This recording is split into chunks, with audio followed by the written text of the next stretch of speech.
1980-এর দশকে বিজ্ঞানীরা pyramid of geyser রহস্য উদ্ঘাটন করতে অ্যাডভান্স টেকনোলজির সাহায্য নেয় এবং তারা জানতে পারে পিরামিডের মধ্যে একটি গোপন ঘর রয়েছে। তবে ওই ঘরটিতে পৌঁছানোর জন্য কোনো রাস্তা ছিল না। ঘরটির চারপাশ পিরামিডের দেওয়ালে আটকে ছিল। বিজ্ঞানীরা এই রহস্যকে দুনিয়ার সামনে আনার জন্য এমন একটি রোবট ক্যামেরা তৈরি করে যে ওই ছোট্ট গর্তের মধ্যে দিয়ে যেতে পারে এবং ভেতরের রহস্য সবাইকে দেখাতে পারে। 1993 সালে ওই রোবট ক্যামেরাটিকে এই গর্তের মধ্যে প্রবেশ করানো হয়, কিন্তু 200 মিটার যেতে না যেতেই রোবটটিকে থেমে যেতে হয়, কেননা সামনের রাস্তা বন্ধ ছিল। ক্যামেরার মাধ্যমে বিজ্ঞানীরা দেখতে পায় সামনে দুটি পাথরের স্ল্যাব রয়েছে এবং তাতে দুটি তামার হ্যান্ডেল লাগানো রয়েছে। এমন অবস্থায় বিজ্ঞানীরা ওপারে যেতে পারছিলেন না। এরপর বিজ্ঞানীরা আরেকটি বিশেষ রোবট তৈরি করে যে পাথরের গায়ে ছিদ্র করতে পারে। রোবটটিকে এই ছোট্ট সুড়ঙ্গে পাঠানো হয় এবং ওই পাথরের স্ল্যাবে একটি ছিদ্র তৈরি করা হয়। এরপর ওই ছিদ্র দিয়ে বিজ্ঞানীরা একটি ক্যামেরা ভেতরে প্রবেশ করায়। ক্যামেরাটি যখনই 4500 বছর পুরনো ওই ঘরে প্রবেশ করে, বিজ্ঞানীদের সামনে আরেকটি রহস্যজনক আবিষ্কার হয়, যার কল্পনা বিজ্ঞানীরা কোনোদিনও করেনি। আসুন পিরামিডের এই সমস্ত রহস্য সম্পর্কে জানবো আজকের এই ভিডিওতে। তাই ভিডিওটি সম্পূর্ণ দেখার অনুরোধ রইল। আর নতুন বন্ধুরা অবশ্যই পাশে থাকা সাবস্ক্রাইব লেখাটি প্রেস করে বেল আইকনের অল অপশন সিলেক্ট করুন। মিশরের পিরামিড বর্তমানে বিজ্ঞানীদের জন্য এমন একটি বিষয় হয়ে দাঁড়িয়েছে যে তারা যতই রহস্য উদ্ঘাটন করার চেষ্টা করে আরেকটি নতুন রহস্য তাদের সামনে এসে পড়ে। ইজিপ্টে যদিও পিরামিডের সংখ্যা 108টি, কিন্তু গ্রেট পিরামিড অফ গিজা বিজ্ঞানীদের জন্য একটি রহস্যময় স্থান, যা খুফুর পিরামিড নামেও পরিচিত। বাস্তবে এই পিরামিডটিকে কিভাবে তৈরি করা হয়েছিল বা কোন টেকনোলজি ব্যবহার করা হয়েছিল, যা বিজ্ঞানীদের আজও চিন্তাধারার বাইরে। এমনটা মনে করা হয় যে এই পিরামিডটি তৈরি করতে প্রায় 20 বছর সময় লেগেছিল এবং পিরামিডের পাথরগুলি 800 মিটার দূর থেকে বহন করে ধাপে ধাপে তৈরি করা হয়েছিল। প্রাচীন তথ্য অনুসারে এই পিরামিডগুলিকে মিশরের রাজাদের কবরস্থান বলে মনে করা হয়, কিন্তু বিজ্ঞানীদের খোঁজ অনুসারে এই পিরামিডগুলি মোটেও একটি কবর স্থান নয়। আজকের দিনে গিজার পিরামিডটিকে দেখে যদিও একটি পাথরের স্তূপ বলে মনে হতে পারে, কিন্তু বিশেষজ্ঞরা মনে করে প্রাচীন সময়ে যখন পিরামিডটি তৈরি করা হয়েছিল এর চারিধার পলিশড লাইম স্টোন দিয়ে সজ্জিত ছিল, যে কারণে এর উপর যখন সূর্যের আলো প্রতিফলিত হতো পিরামিডটি উজ্জ্বল হয়ে উঠত এবং এর সৌন্দর্যকে আরও বাড়িয়ে তুলত। পিরামিডের উপরিভাগে যে খালি অংশটি আজ দেখা যায় তা একসময় সোনার ক্যাপস্টোনে সজ্জিত ছিল, যা একইভাবে সূর্যের আলোকে প্রতিফলিত করত এবং অনেক দূর থেকে পিরামিডের চূড়াকে দেখা যেত। কিন্তু সময়ের সাথে সাথে পিরামিডের পলিশড দেওয়াল নষ্ট হয়ে যায় এবং মাথার উপরে থাকা সোনার ক্যাপস্টোন চুরি হয়ে যায়। আজকের দিনে পিরামিডের উচ্চতা যতটা দেখা যায় আজ থেকে 4500 বছর আগে এর উচ্চতা আরও বেশি ছিল। সময়ের সাথে সাথে পিরামিডের নিচের অংশ কিছুটা বালির নিচে তলিয়ে গিয়েছে এবং পূর্বের তুলনায় এর উচ্চতা কিছুটা কমে গিয়েছে। এবং যদি আপনি পিরামিড তৈরির নির্ভুলতার পরিমাপ অনুমান করেন তাহলে একটি উদাহরণ থেকে জানতে পারবেন যে তারা আগে থেকেই পৃথিবীর সঠিক আকার এবং সৌর বিষুব সম্পর্কে অবগত ছিলেন। আসলে সৌর বিষুব হলো এমন একটি ঘটনা যখন সূর্য পৃথিবীর বিষুবরেখা অতিক্রম করে, যে সময় সূর্যকে বিষুবরেখার উত্তর বা দক্ষিণের পরিবর্তে সরাসরি নিরক্ষরেখার উপরে দেখা যায়।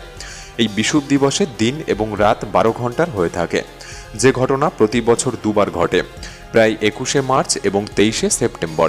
এখন মূল বিষয়টি হলো যদি এই 12 ঘন্টাকে সেকেন্ডে রূপ দেওয়া হয় তা হয় 43,200 সেকেন্ড এবং 43,200 সেকেন্ডকে যদি গ্রেট পিরামিডের উচ্চতা 146.60 মিটারের সাথে গুণ করা হয় এবং ওই গুণফলকে যদি কিলোমিটারে রূপান্তর করা হয় তা 6,333 কিলোমিটার হবে, যে দৈর্ঘ্য পৃথিবীর মেরু ব্যাসার্ধের সমপরিমাণ। এবং পিরামিডের পরিধিকে যদি আপনি 43,200 এর সাথে গুণ করেন যে ফলাফল পাবেন তা পৃথিবীর যা পরিধি তার সমপরিমাণ। এবং আরও একটি বিষয়, পিরামিডের মোট 4টি সাইড নয় বরং 8টি সাইড রয়েছে। সম্পূর্ণ সাইডগুলি সৌর বিষুব দিবসে দেখতে পাওয়া যায়। আপনি এখন এই ঘটনাগুলিকে একটি অলৌকিক ঘটনা বা মিশরবাসীর কোনো অ্যাডভান্স টেকনোলজি বলতে পারেন, কিন্তু এটা আপনাকে স্বীকার করতেই হবে যে তারা পৃথিবীর পরিমাপ সম্পর্কে অনেক আগে থেকেই জানতেন, যে পৃথিবীর পরিমাপ সম্পর্কে আমরা বর্তমান সময়ে আধুনিক টেকনোলজির ফলে জানতে পেরেছি। যখন স্যাটেলাইটগুলিকে আকাশে পাঠানো হয়েছিল এবং তারা পৃথিবীর ম্যাপ তৈরি করে সঠিক পরিমাপ করেছিল, তাহলে একটি বড় প্রশ্ন ওঠে যে প্রাচীন মিশরবাসীরা এত সঠিকভাবে পৃথিবীর পরিমাপ কিভাবে করেছিল, যেখানে পিরামিড আজ থেকে প্রায় 4500 বছর আগে তৈরি করা হয়েছিল। গ্রেট পিরামিড মোটামুটি 23 লাখ লাইমস্টোন দিয়ে তৈরি এবং এর এক একটি পাথর 2 থেকে 3 টন ওজনের। কিছু কিছু পাথরের ওজন 80 টনেরও বেশি। গ্রেট পিরামিডের বেসমেন্ট 13 একর এলাকা জুড়ে, যেখানে এর উচ্চতা 881 ফুট, যা আইফেল টাওয়ার তৈরির আগে গ্রেট পিরামিড পৃথিবীর সবচেয়ে উঁচু স্থাপত্য ছিল। গ্রেট পিরামিডের পাশে আরও দুটি ছোট পিরামিড রয়েছে এবং এই তিনটি পিরামিডের পশ্চিম এবং পূর্ব দেওয়াল উত্তর মেরুর দিকে অবস্থান করে। তাহলে এখানে একটি বিবেচনার বিষয় যে ওই সময় কোনো কম্পাস তখনও আবিষ্কার হয়নি। তাহলে কিভাবে তারা এত সঠিকভাবে উত্তর মেরুকে পরিমাপ করতে পেরেছিল? তাদের পিরামিড তৈরির এই নির্ভুলতা প্রমাণ করে যে তারা আগে থেকেই হয়তো উত্তর মেরুর অবস্থান সম্পর্কে জানতে পেরেছিলেন। এছাড়াও অবাক করার বিষয় হলো, যে যুগে পিরামিড তৈরি হয়েছিল সেই যুগে এমন কোনো মেশিন ছিল না যে বড় বড় পাথরগুলিকে ক্রেনের মাধ্যমে উপরে তুলে নিয়ে যাওয়া যেতে পারে, বা এমন কোনো কাটিং মেশিন ছিল না যে পাথরগুলিকে এমন সমান্তরালভাবে কাটা যেতে পারে। আপনি জানলে অবাক হবেন, তাদের পাথর কাটিং এতটাই সমান্তরাল ছিল যে আপনি যদি পিরামিডের দেওয়ালে দুটি পাথরের ফাঁকা অংশে একটি পাতলা ক্রেডিট কার্ড ঢোকানোর চেষ্টা করেন তবুও ব্যর্থ হবেন। এমনকি তাদের কাছে চাকাওয়ালা কোনো গাড়ি ছিল না যে ভারী ভারী পাথরগুলিকে তারা 800 মিটার দূর থেকে টেনে পিরামিড তৈরির সাইডে আনতে পারবে। তাহলে বিনা কোনো অ্যাডভান্স টেকনোলজি ছাড়া 20 বছরের মধ্যে কিভাবে এত বড় স্থাপত্য তারা তৈরি করেছিল, যা 4500 বছর ধরে রোদ, বৃষ্টি, ঝড় এবং ভূমিকম্পকে সহ্য করে এখনও ঠিক পূর্বের ন্যায় টিকে রয়েছে। যেমনটা আগেই আমি বলেছিলাম, বিনা টেকনোলজিতে এই পিরামিড 20 বছরের মধ্যে তৈরি করা হয়েছিল। এই 20 বছর যদিও শুনতে অনেকটাই মনে হতে পারে, তবে লজিক্যালি যদি দেখা যায় এত কম সময়ের মধ্যে এই গ্রেট পিরামিড তৈরি করা প্রায় অসম্ভব বলে মনে হয়। কেননা এই পিরামিডে 23 লাখ ভারী ভারী পাথর রয়েছে। যদি হিসাব করা হয় প্রতি 4 মিনিটে একটি করে পাথর এবং রাত দিন 24 ঘন্টা না খেয়ে না ঘুমিয়ে 20 বছরে 23 লাখ পাথর স্থাপন করা যেতে পারে। এর মানে হলো প্রতিদিন 24 ঘন্টা আপনাকে অনর্গল কাজ করে যেতে হবে। টানা 20 বছরে আপনি একদিনও ছুটি নিতে পারবেন না। তাহলে ভেবে দেখুন প্রতি 4 মিনিটে এমন ভারী পাথর স্থাপন করা কিভাবে সম্ভব। এবং সবচেয়ে গুরুত্বপূর্ণ বিষয় হলো প্রতি 4 মিনিটে 800 কিলোমিটার দূর থেকে গিয়ে পাথর কাটা, বহন করা এবং পিরামিডের উপর সঠিকভাবে স্থাপন করা, এগুলি কোনোভাবে সম্ভব মনে হয় কিনা। কিছু কিছু পাথরের ওজন প্রায় 80 টন, যা উপরে টেনে তুলতেই প্রচুর সময় লেগে যাওয়ার কথা। সুতরাং এটি একটি রহস্যের জন্ম দেয় যে 20 বছরের মধ্যে তারা কিভাবে ভারী ভারী পাথরগুলিকে একে অপরের উপর সাজিয়ে এই পিরামিড তৈরি করেছিল। যখন বিজ্ঞানীরা এই রহস্যের সমাধান করতে ব্যর্থ হয় তখন যুগে যুগে বিভিন্ন কনস্পিরেসি থিওরি জন্ম নেয়। কিছু বিশেষজ্ঞ পিরামিড তৈরির থিওরিতে বলে যে বিনা অ্যাডভান্স টেকনোলজিতে পিরামিড কিভাবে তৈরি করা হয়েছিল, যা বেশ আকর্ষণীয় তথ্য। প্রথমত, পিরামিডের বেসমেন্ট। ভারী ভারী পাথর দিয়ে তৈরি এই পিরামিডের বেসমেন্ট যত বড় হবে এই পিরামিড তত শক্তিশালী করা সম্ভব হবে। এবং গিজা পিরামিড যে জায়গায় অবস্থিত তার চারপাশের জমি খুবই এবড়োখেবড়ো। সুতরাং এই জমিকে সমতল করতে তারা সম্ভবত এই ধরনের যন্ত্র ব্যবহার করত। এই যন্ত্রের মাঝখানে একটি লৌহ দণ্ড থাকত যা মুক্তভাবে ডান বাম করতে পারে এবং এর মাঝখানে একটি মিডিল পয়েন্ট থাকত যা দুই দিক সমতল আছে কিনা তার নির্দেশ দেয়। অর্থাৎ যখন এটিকে মাটিতে রাখা হতো, দুই ধার সমতল থাকলে মাঝখানে লৌহদণ্ডটি মিড পয়েন্টে এসে থেমে যেত, কিন্তু জমি এবড়োখেবড়ো থাকলে দণ্ডটি এদিক ওদিক নড়াচড়া করত। প্রাচীন মিশরবাসীরা সম্ভবত এরকম একটি সাধারণ যন্ত্রের মাধ্যমে এবড়োখেবড়ো জমিকে সমতল করে সেখানেই গড়ে তুলেছিল এই গ্রেট পিরামিড। দ্বিতীয়ত, পিরামিডের প্রান্তিকরণ। যেমনটা আপনাকে আগেই বলেছি, পিরামিডের প্রতিটি দিক পৃথিবীর একই সরলরেখায় অবস্থান করে। বর্তমান সময়ে আমরা যদিও কম্পাস ব্যবহার করে উত্তর, দক্ষিণ, পূর্ব, পশ্চিম বিষয়টির একটি ধারণা নিতে পারি, কিন্তু আজ থেকে 4500 বছর আগে এটি কোনোভাবেই সম্ভব ছিল না। সুতরাং তারা এত সঠিকভাবে পিরামিডগুলিকে কিভাবে অবস্থান করেছিল এই বিষয়ে বিজ্ঞানীরা একটি থিওরি প্রকাশ করেছে যে তারা হয়তো সৌর বিষুব দিবসের উপর নির্ভর করে এই নির্ভুল পরিমাপ করে থাকত। যেমনটা আমি আপনাকে আগেই বলেছিলাম, সৌর বিষুব দিবসে দিন এবং রাত 12 ঘন্টা করে হয়ে থাকে। ওই দিন মাটিতে পড়া ছায়া পূর্ব এবং পশ্চিম দিক বরাবর অবস্থান করে। হয়তো এই পদ্ধতি ব্যবহার করে মিশরবাসীরা পিরামিডগুলিকে একই সরলরেখায় তৈরি করতে পেরেছিলেন। কিছু বিশেষজ্ঞদের থিওরি অনুযায়ী আকাশের তারাকে লক্ষ্য করে এই পিরামিডগুলি বানানো হয়েছিল, যা নির্ভুলতার সাথে প্রতিটি পিরামিড একই দিকে সমান্তরাল। এবং তৃতীয়ত, পাথরগুলিকে কেটে নির্মাণ স্থানে বহন করে নিয়ে আসা। প্রাচীন মিশরবাসীরা পাথরগুলিকে কাটতে বা সমান করতে তামার ছেনি ব্যবহার করত। তবে তামা যেহেতু নমনীয়, সহজেই ভেঙে যেত, তাই তারা তামার সাথে আর্সেনিক যুক্ত করত, যা ছেনিগুলিকে শক্তিশালী করে তোলে। এই তামা এবং আর্সেনিক দিয়ে তৈরি শক্তিশালী ছেনিগুলিকে তারা কাঠের হাতুড়ি ব্যবহার করে পাথরে আঘাত করত, যা থেকে ঘন্টার পর ঘন্টা ব্যয় করে একটি পাথরকে সমান্তরাল শেপে আনা হতো। এবং বেশি শক্তিশালী পাথর যেমন গ্রানাইট, এগুলিকে তারা ডোলেরাইট ব্যবহার করে ভেঙে থাকত। শক্ত এই পাথরগুলিকে ভাঙার জন্য তারা একটি বিশেষ পদ্ধতি ব্যবহার করে থাকত। পাথরের ফাঁকা অংশগুলিতে কাঠের টুকরো ঢোকানো হতো এবং জল দিয়ে ভেজানো হতো। কাঠের টুকরোগুলি যখন জলকে শুষে নিত এবং প্রসারিত হতো, তখন পাথরটি ফাঁকা বরাবর ভাগ হয়ে যেত। পাথরগুলিকে কাটার পর সবচেয়ে কঠিন বিষয় হয়ে দাঁড়াতো সেগুলিকে নির্মাণ সাইটে নিয়ে আসা। এর জন্য তারা জলপথের মতো সহজ পথকে বেছে নিত।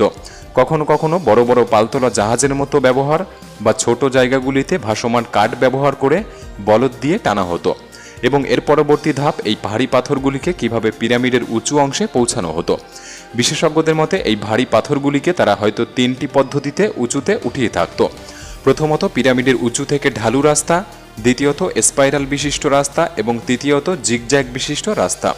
এই 3 পদ্ধতির মধ্যে তারা যে কোনো একটি পদ্ধতি অবলম্বন করে থাকুক না কেন, এই ভারী পাথরগুলিকে পিরামিডের উপরে তোলা মোটেও সাধারণ কাজ ছিল না। এগুলি যদিও বিশেষজ্ঞদের সাধারণ ধারণা যে প্রাচীন মিশরীয়রা কিভাবে পিরামিডগুলি তৈরি করেছিল, কিন্তু যদি প্র্যাকটিক্যালি বিষয়টি ভাবা হয় তবে পিরামিড তৈরির কঠিনতার কাছে এই সমস্ত থিওরি অসম্ভব বলে মনে হয়।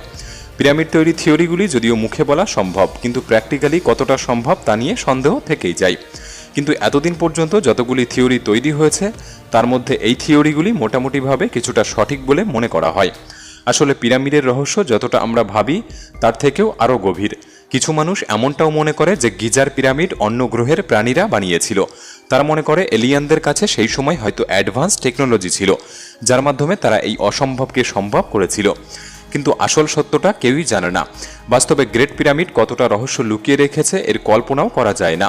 2001 সালে যখন পিরামিডের গোপন ঘরটি খোঁজার পর আরও একটি রোবোটিক ক্যামেরা এর ভেতরে পাঠানো হয় এবং সামনের স্ল্যাবটি ছিদ্র করে সে যখন ভিতরে প্রবেশ করে, সামনে আরও একটি পাথরের দেওয়াল দেখা যায়, যে দেওয়াল ওই সুড়ঙ্গটিকে বাধা দিয়ে রেখেছিল। কিন্তু ওই জায়গায় থেকে ক্যামেরার অ্যাঙ্গেল যখনই নিচে করা হয়, বিজ্ঞানীরা তখন দেখতে পায় লাল রঙের কিছু অক্ষর, যা পিরামিড তৈরির সময় লেখা হয়েছিল। কিন্তু দুর্ভাগ্যের বিষয়, লাল রঙের ওই অক্ষরগুলি যে ভাষায় লেখা হয়েছিল ওই ভাষাগুলি কেউই উদ্ধার করতে পারেনি। বিজ্ঞানীরা ভাষাটিকে ডিকোড করার চেষ্টা করেছিল, কিন্তু ওনাদের ধারণার বাইরে ছিল।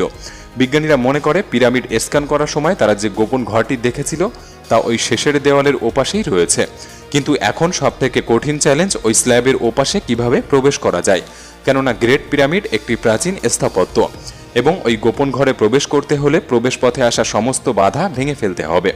সুতরাং কোনো দেশের সরকারই চাইবে না তাদের এমন প্রাচীন স্থাপত্যের কোনো ক্ষতি হোক, কারণ প্রাচীন স্থাপত্য একটি অমূল্য রত্ন, যা কোনো এক্সপেরিমেন্টের জায়গা নয়। গোটা দুনিয়া থেকে এই অমূল্য রত্নের স্বাদই মানুষেরা গ্রহণ করতে আসে।